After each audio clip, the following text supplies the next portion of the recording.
আজকের গল্প স্টেশন মাস্টারের বিপদ। রাত তখন ঠিক 12টা বাজে। বাতাস থমথমে, চারিদিকে নিস্তবতা। রামনগর রেলওয়ে স্টেশন একেবারে নির্জন। দিনের বেলা সাধারণত কিছু ট্রেন এখানে থামে, তবে রাত বাড়তেই স্টেশনটা হয়ে যায় ভূতের মতো নিঃসঙ্গ। স্টেশন মাস্টার বিমলবাবু আজ একটু অস্বস্তি বোধ করছিলেন। গত কয়েক সপ্তাহ ধরে অদ্ভুত সব ঘটনা ঘটছে এই স্টেশন চত্বরে। মাঝরাতে কে যেন ওয়েটিং রুমে ঢুকে যায়, কিন্তু কাউকে দেখা যায় না। ক্যান্টিনের দরজা মাঝরাতে আপনা আপনি থেকেই খোলা পাওয়া যায়, অথচ কেউ তা খুলেছে বলে মনে হয় না।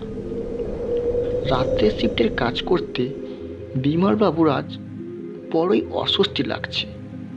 তিনি জানলার বাইরে তাকালেন। স্টেশনের শেষ প্রান্তের ল্যাম্পপোস্টটা আজও জ্বলছে না। আশ্চর্যের বিষয়, গত এক সপ্তাহ ধরে প্রতিদিন রাত 12টার সময় এই বাতিটা নিভে যায়। বিমলবাবু চা বানানোর জন্য অফিস রুম থেকে বের হলেন, কিন্তু কয়েক কদম যেতেই তার মনে হলো কেউ যেন তাকে অনুসরণ করছে। তিনি পেছনে তাকালেন, কিন্তু কাউকে দেখতে পেলেন না।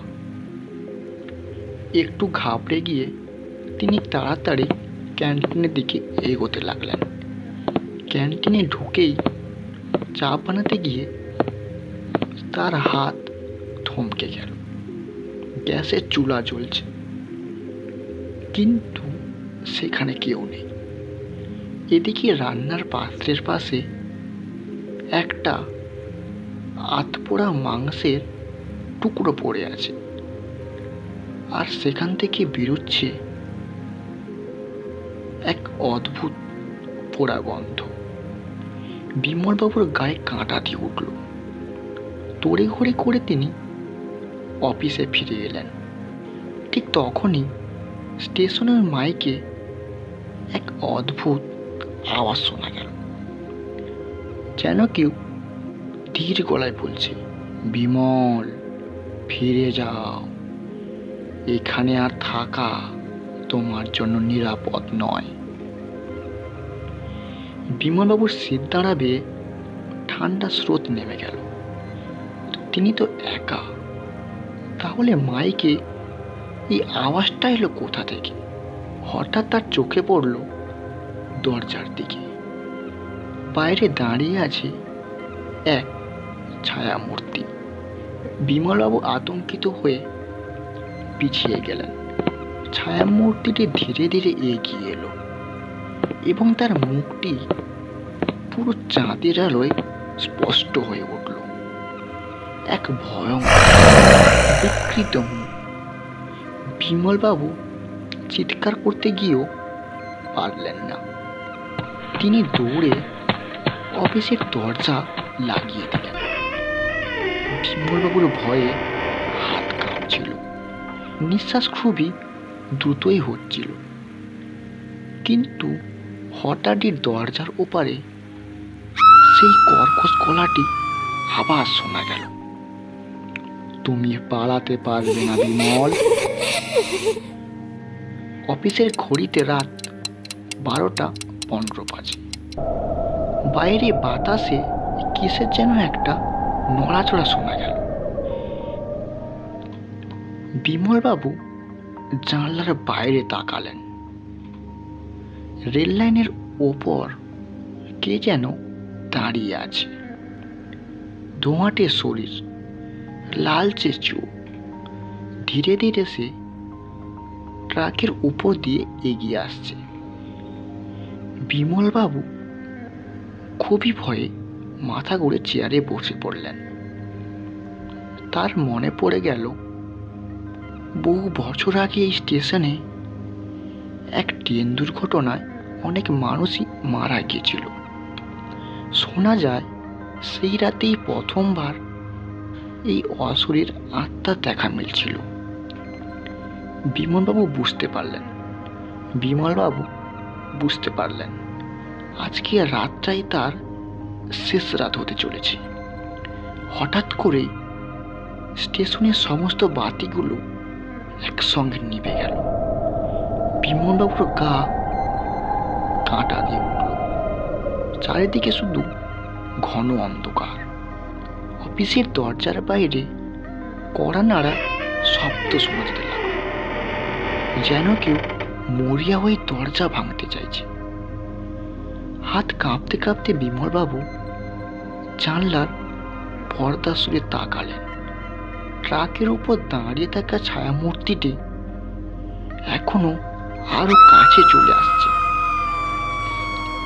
তার চোখ দুটি আগুনের মতো জ্বলছে। বিমলবাবু পেছনে সরে এলেন, কিন্তু হঠাৎই দরজার কড়া নেড়ে উঠল। ধাড়াম! দরজা ভেঙে পড়ল, আর অন্ধকারের মধ্যে থেকে মূর্তি প্রকাশ পেল। বিমলবাবু ভয়ে চিৎকার করার সুযোগও পেলেন না। কালো ছায়াটি তার দিকে ঝাঁপিয়ে পড়ল, আর স্টেশন অফিসে এক মুহূর্তের জন্য কোথাও আলো দেখা গেল না। পরদিন সকালে স্কুলের কিছু ছাত্রী স্টেশন মাস্টার অফিসে বিমলবাবুর মৃতদেহ পড়ে থাকতে দেখল।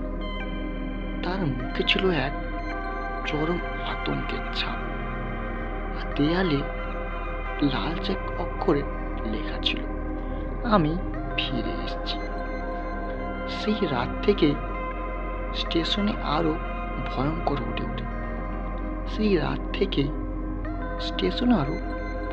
হয়ে ওঠে। নতুন স্টেশন মাস্টার এলেও তিনিও অদ্ভুত সব আওয়াজ শুনতে পান। রাত বাড়লেই কিছু ছায়ামূর্তির অস্তিত্ব অনুভব করতে থাকেন।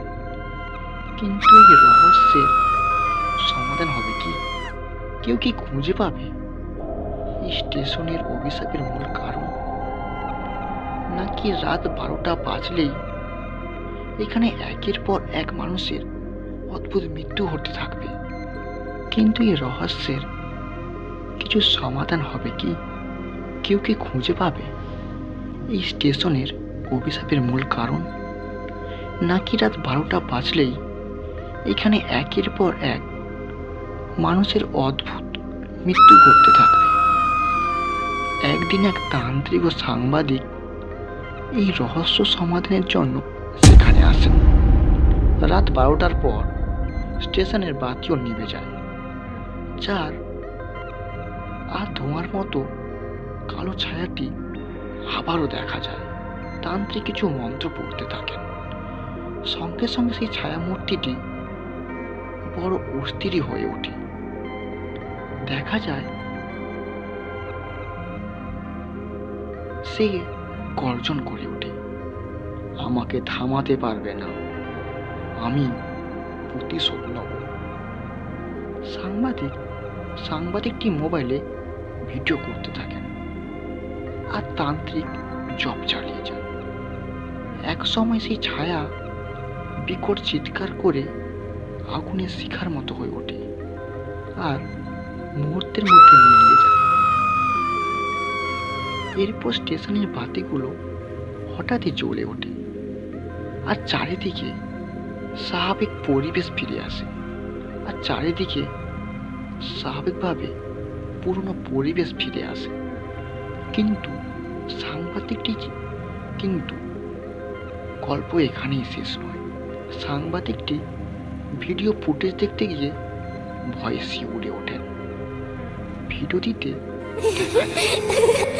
ছায়ামূর্তিটি মিলিয়ে যাওয়ার মুহূর্তে একটা ফিসফিস আওয়াজ রেকর্ড হয়েছে, আমি আবার আসবো,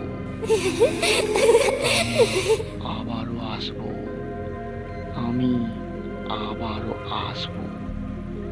আরো শক্তিশালী হয়ে ফিরে আসব।